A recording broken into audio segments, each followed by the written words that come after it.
رزاق الله رب العزت دی، بل څوک روزي نشي ورکولی.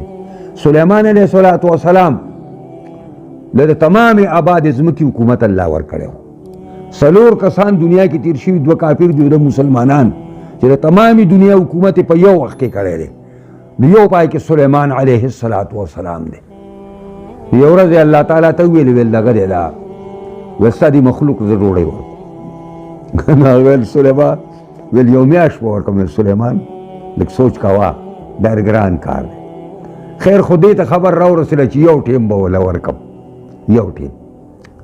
نو هغه ویل الله ویل زه بس یو ټیم خیر دی ځان تیار کړه.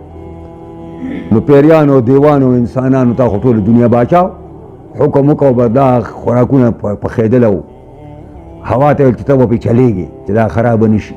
او لوی لوی ګړۍ سازې کړې، ټوپونه ساز کړو د خوراکونو چې دا اوس ډوډۍ ورکوي د الله مخلوق له یو ورځ. نو چې هر څه برابر کړه نو چې الله ما ځان برابر کړه اوس مخلوق ته دې وایه. نو هغه ویل چې د اوچې والاو باندې شروع کړې که د سمندر والاو باندې. سلیمان صلی سمندر به مخکې کړو. سمندر کې یو نانګ ته الله وویلې چې سلیمان تاسو له ډوډۍ کړې ده او راشه. به داسې یو نانګ راووته د دغه نه د سمندر نه چې هغه دا خوله وازه کړه. نو هغه چې هغه کوم ټوپونه ساړ کړي په یو موټې کومې کې راټول کړه، ایسته یې وخوړه. او بیا ورته ویل چې سلیمان نور. ویل نور څه؟ ویل چې ما څه کړي په میاشتو تیاری کړی وه تا په یو نوړی کې وخوړه. ویل یاد ساته سلیمان، یاد ساته چې داسې زما رب ما ته 3 نوړۍ راکوي د ورځې، دا تا چې رال نن یوه راکړه. ته زما په رزق کې حایل شوې،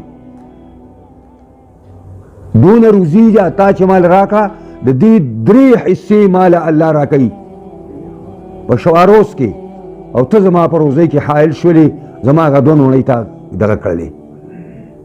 سلیمان علیه السلام الله ته په سجده پرېوته چې واقعي رزاق ته، واقعي رزاق ته روزۍ ته ورکوي. بل به څه کوجایي چا به روزي ورکوي،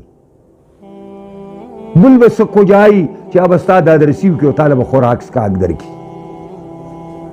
افسوس دی د مسلمان په حالت باندې چې د روزۍ خیال ورسره دی خو د رزاق خیال ورسره نشته دی.